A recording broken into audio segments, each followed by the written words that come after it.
Hey guys, I'm back. This will be my second movie review. Right now it's spring break. I've been doing well, not been doing much, a lot of work.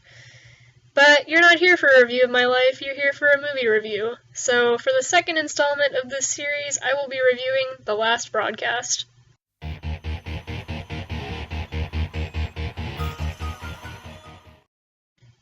The Last Broadcast is a Canadian film.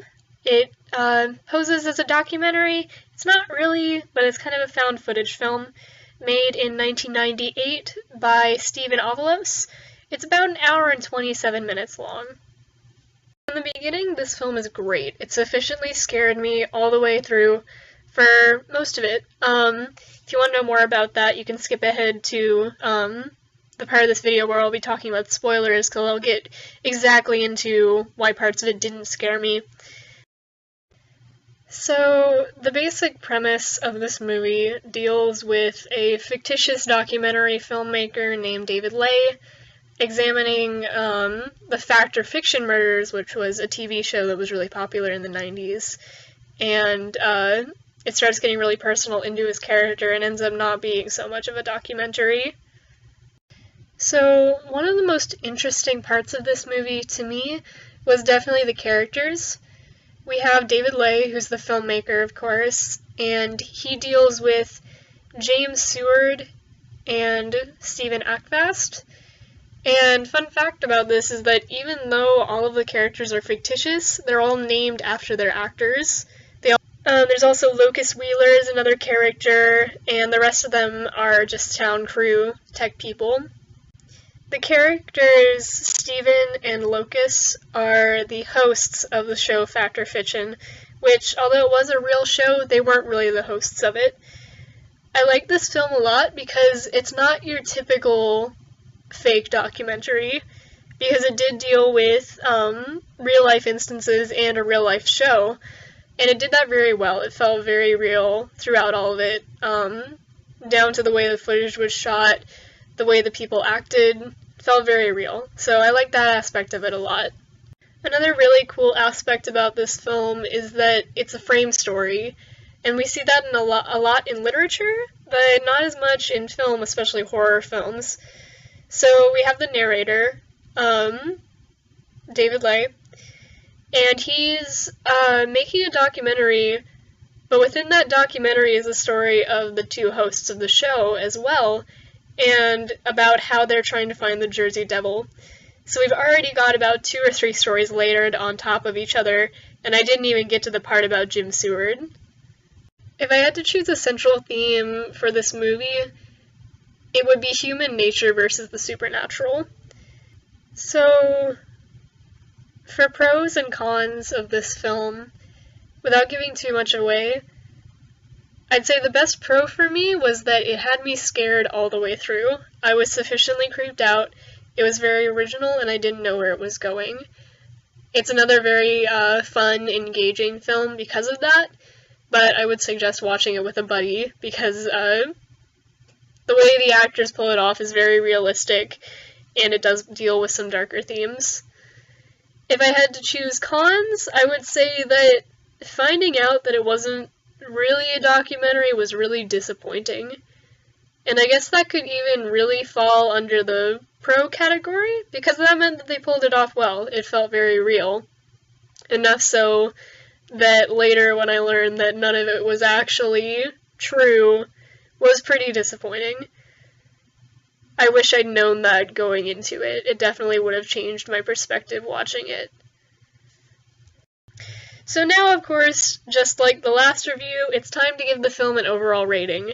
This was another one that me and my boyfriend agreed on, and we both gave it a 6 out of 10. Because it was very engaging, quite frightening, and well done, and I can't give the reason we gave it a 6 away, the reason that the rating was so low. You'll figure it out for yourself if you watch all the way through, but yeah, 6 out of 10. So if you like found footage, urban legends, ambiguity, and David Ley's sonorous voice rocking you to sleep, then this is definitely the film for you.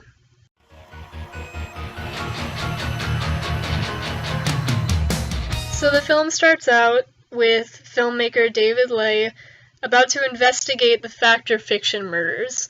As I said in the last segment, Fact or Fiction was a very popular TV show around the late 80s and 90s that dealt with urban legends and mysteries. Toward the end of this show's airtime, two of the co-hosts were supposedly murdered in mysterious ways, and our filmmaker David Ley is about to make a documentary to find out exactly how these happened. The point when the documentary really starts is when we meet the two co-hosts who had supposedly been murdered.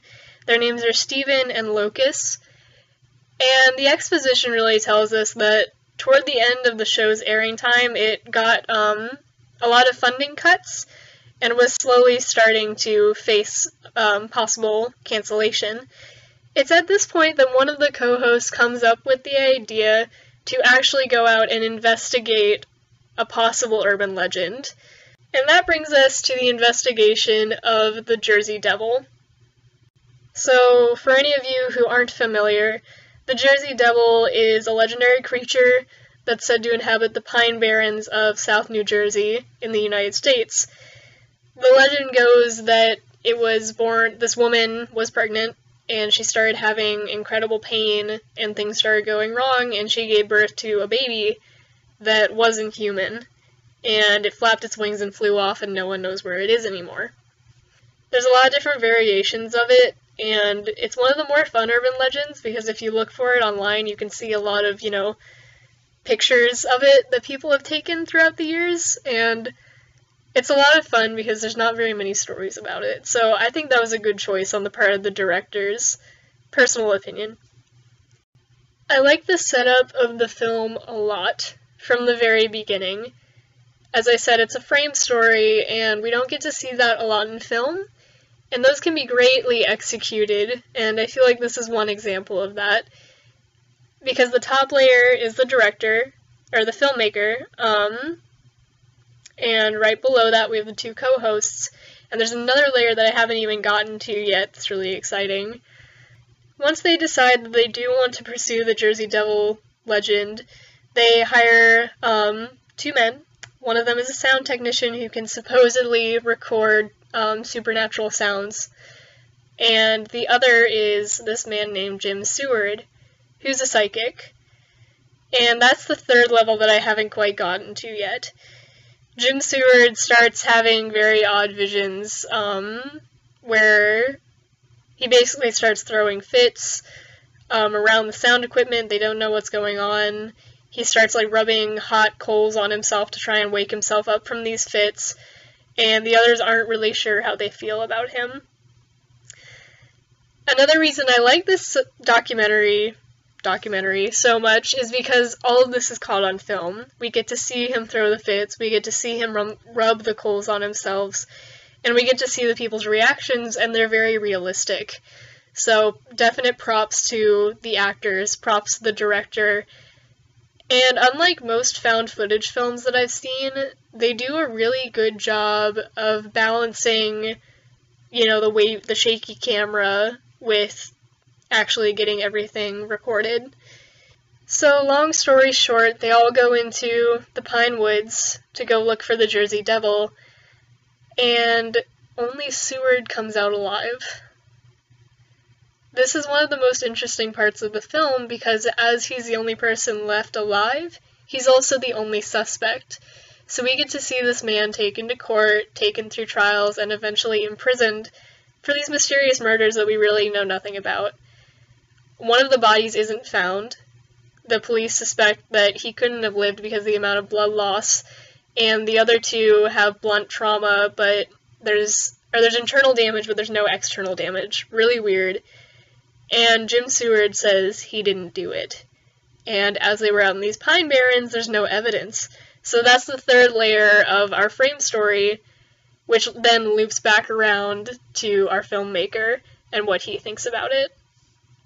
This is one of the more interesting parts of the film because Seward is found guilty and eventually imprisoned, although later it's revealed that he wasn't in the forest at the time of death. It seems that he had been checked into an IRC room the entire time, and the clothes that he was wearing when he was on the trip don't have any traces of the other people's blood. So after Seward is sent to prison, the case comes to a close, and it's all thought to be over, until David Ley receives an anonymous package in the mail containing videotapes from the Fact or Fiction crew that hadn't been seen before. He contacts this other woman who is a video reconstructor to have her put the missing pieces together. This video not only shows the deaths of the other two co-hosts, but it also reveals that Jim Seward could not have been responsible for the murders. In the back of one shot, we see what looks to be a blurred face of the real killer as he murders one of the two co-hosts. One reason I like this film so much is because at this part in the story, it really starts picking up. And I had no idea how to put all of this information together myself. I had no idea where it was going, it was very suspenseful, and quite honestly, the found footage was actually rather scary to me. So this is the point in the film that took a very large twist. The video reconstructor makes a digital reconstruction of the blurred face in the image, and it's revealed to be an image of David Ley himself. So this takes place all in about the last 10 minutes, and this is really where the film went downhill for me. Before this, it had scared me a lot, and it was when they started actually answering the questions they asked that it lost quality, at least in my mind. David Ley is revealed to be the killer, and right at the end, when the video reconstructor realizes this, he takes a plastic sheet that was used in the investigation and suffocates her. We then see him drag her body out to the car, put it in his trunk, drive out back to the forest, and film a final broadcast of him for his documentary, saying that they don't know who the killer is. It sounds neat in theory, and I think it could have worked if it had been executed differently, but it really made the film lose momentum to me. It didn't feel in place, and the film lost its documentary quality altogether. It wasn't filmed in first person anymore. The shots were suddenly just like any other movie would be, and it felt really out of place and hastily tacked on. I was really disappointed, and that's why we gave this film a 6. Had it not been for those last 10 minutes, it would have been higher, because I was scared the entire time up until those last 10 minutes. It really scared me, guys, you have no idea. I got so freaked out, it was really embarrassing, and then the ending happened, and I was like, oh, that wasn't scary after all.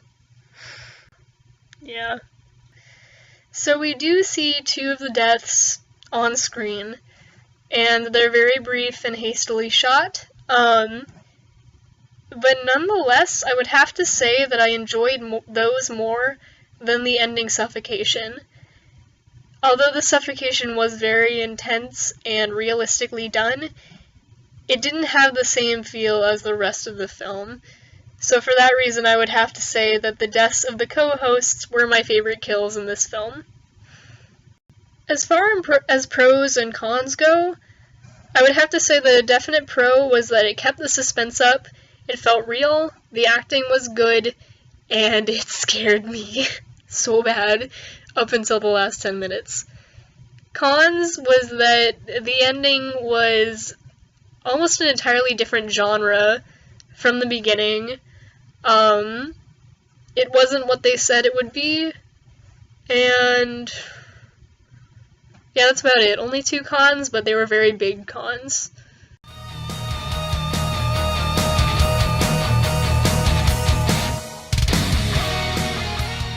Hey babe. Yep. I have a suggestion.